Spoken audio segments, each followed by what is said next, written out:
네가 물 가운데로 지날 때 내가 너와 함께 할 것이라.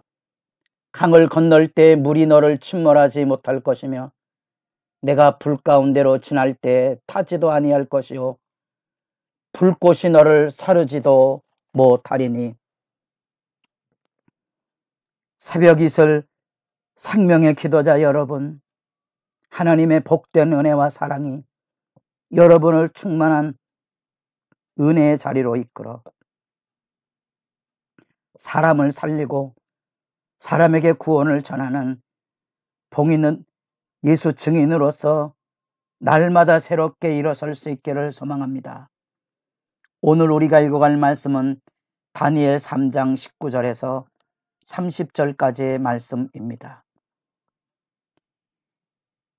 자기 이름을 세우려는 거대한 이 힘의 지배의 숭배, 그 극치 안에 결국은 애꿎은 다니엘의 세 친구들이 끌려나와 처형을 받게 됩니다. 이제라도 내 손에서 건져낼 수 있느냐 외칠 그때에 다니엘 세 친구들이 참 신과 참 신앙의 대답을 합니다. 능히 건져내시고 왕의 손에서도 건져내시리다. 그러나 그렇게 하지 아니하실지라도 왕의 신들을 섬기지도 신상에게 절하지도 아니할 겁니다. 분노한 왕이 일어나서 안색이 변하며 격양함으로 그들을 풀무풀 불 가운데로 던져놓고 7배나 더 뜨겁게 그들을 몰아넣습니다. 얼마나 광기 어린 작업을 했던지 그들을 던져넣는 애꿎은 희생양들이 나타나기 시작합니다. 바로 그것이 현실의 권력 압제와 억압이 일구어내는 힘의 학살입니다. 언제나 우리가 살아가는 삶의 역사 안에는 선악의 이면이 있습니다. 박정희 정부에 대한 평가가 선과 악이 이전엔 악과 선으로 악의 편에 섰었다면 요즘은 선의 평가를 받고 있습니다만 이면의 악을 지워낼 길은 없는 거예요. 그리스도인은 언제나 그 사실을 주목해 보셔야 됩니다. 여러분들은 잃은 양 찾는 그러한 주님의 이야기 안에 그게 현실에서 가능한 거라고 생각하십니까? 일을 해보신 적 있습니까? 교회 일을? 그 한 사람이 눈에 밟힐 텐데 그 한 사람이 눈에 밟혀야 됩니다. 그것이 천국 역사입니다. 여기 힘의 앞자에는 언제나 그렇게 무고한 자의 희생을 바탕으로 이루어지고 있다는 사실입니다. 어쩌면 그것이 우리가 역사를 살아가며 우리 삶의 일상 안에서 하나님 앞에 거꾸러져 기도하며 분별력을 가져야 될 분명한 이유가 거기에 있습니다. 주님을 위한 충성 안에서 언제나 악은 이렇게 자라납니다. 저는 개인적인 취향에 꼬두밥을 좋아합니다. 그걸 아는 권사님들이 식당에서 밥을 할 때 저를 위한답시고 아니 밥을 목사님 꼬두밥 좋아하네 밥을 즐겨하면 어떡해. 얼마나 순수한 열정입니까? 그게 악이라는 것도 아십니까? 어르신 중에는 진밥을 좋아하는 경우도 있습니다. 그냥 일상의 한 예를 들었습니다. 우리가 말하고 행동하고 우리가 옳다고 말하고 의롭다고 말하는 것 속에 담겨져 있는 무서운 악의를 잊지 마셔야 됩니다. 저는 이런 단순한 하나의 일상의 문제를 이야기했지만 이 땅의 민주화를 원하고 이 땅의 정의를 외치는 사람들이 수많은 무고한 사람들을 희생시키고 있다는 아픈 구석을 결코 외면하지 말아야 됩니다. 이게 외면되면 광기가 되는 겁니다. 권력의 광기. 힘의 지배가 그만큼 무섭습니다. 우리가 하나님 앞에 역사를 보며 살펴야 되는 부분이 바로 그런 부분들입니다. 악이 얼마나 집요하게 사람이 사는 이 하나님의 세상을, 하나님의 세계를 파괴하고 무너뜨려 가는지를 선연히 볼 수 있어야 됩니다. 지금도 여전히. 이태원의 참사를 놓고 얼마나 많은 사람들이 자기들은 죄가 없는 것처럼 아우성을 치며 또 무고한 사람들을 죽이는 일에 가담하고 있습니까?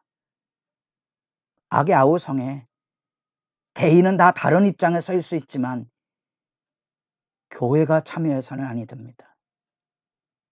교회는 그런 데 참여하는 데가 아닙니다. 건강한 시민과 분별력 있는 한 국민으로서 다양하게 참여하십시오. 남은 비난하지 마십시오. 교회를 비난하지 마십시오. 악의입니다. 어떤 선택을 하든지 선한 방향에 마무려가는 진실이 우리에게 필요한 겁니다. 이 무고한 힘의 지배 앞에 이 권력의 광기가 들려져 사람들을 풀무풀 속에 던져넣는 극악스러운 처형이 들려질 그 가운데 애꿎은 형 집행관들이 타죽는 일에는 눈 하나 깜짝하지 않아 자기 백성을 그렇게 희생시키는 이 권력의 광기는 놀랍지만 타는 물 가운데 사드락과 메삭과 아벳네고는 하나님의 보호를 받고 있다는 사실입니다. 누가 진정한 왕이며 누가 진정한 신입니까? 자기 백성을 지키고 보호하는 것이 참된 신이 아닙니까? 우리가 하나님의 말씀을 읽을 때 그 은혜 앞에 엎드려짐이 있어야 되는 부분이 바로 그런 부분입니다. 이 위대한 구원의 승리 앞에 두 번째로 느부갓네살이 하나님 앞에 무릎을 꿇습니다. 그 무릎 꿇는 고백은 26절에 느부갓네살의 맹렬히 타는 풀무풀 아기 가까이 가서 불러 이르되 지극히 높으신 하나님의 정 사드락 메삭 아벳느고야 나와서 이리로 오라. 27절 불이 능히 그들의 몸을 해하지도 못하였고 머리털도 끌리지 아니하였고 겉옷빛도 변하지 아니하였고 불탄 냄새도 없었더라. 하나님의 보호의 영광 앞에 여러분도 거꾸러집니까? 우리의 믿음 없음이 무엇인지 아십니까? 바로 하나님의 살아계신 이 실제를 신뢰하지 못한다는 겁니다. 이 신뢰가 없으면 십자가의 길, 멸시천대 십자가 지고 가는 영광이 우리 안에 열려지지 못한다는 사실입니다. 아프지만 많은 사람들이 하나님의 구원에 의심하고 주저하고 하나님의 말씀 앞에 경이로움을 만나지 못해서 우리 일상 안에 하나님이 동행하시는 이 신앙의 신뢰의 경이로움을 풍성히 누리지 못하는 영적인 빈곤과 거짓신앙 그리고 영적인 깊은 침체와 수렁으로 내려가고 있다는 사실입니다. 교회당 안에 하나님 없다는 이야기들이 너무 많이 떠돌아다니고 있는 겁니다.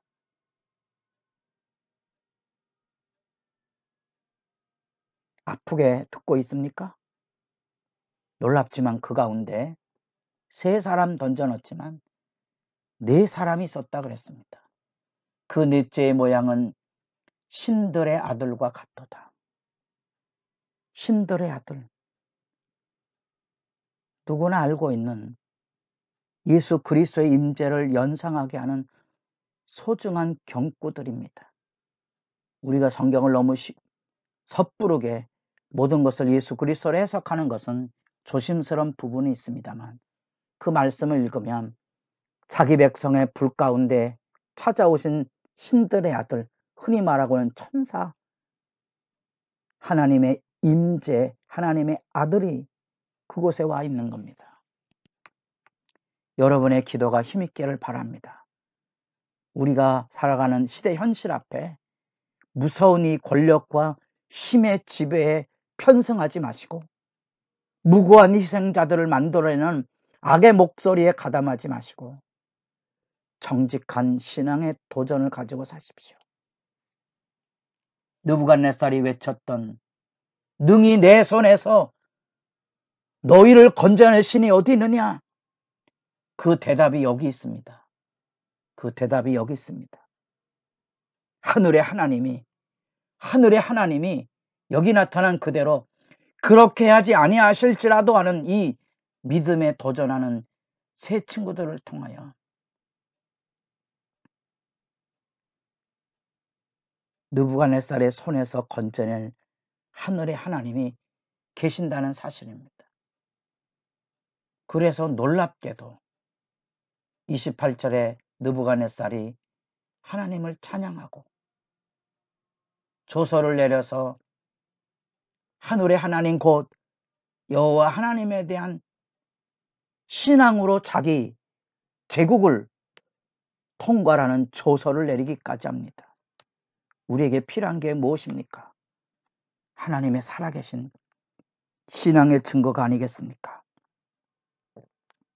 여러분들에게도 가슴 벅찬 승리의 기도가 충만해지기를 소망합니다.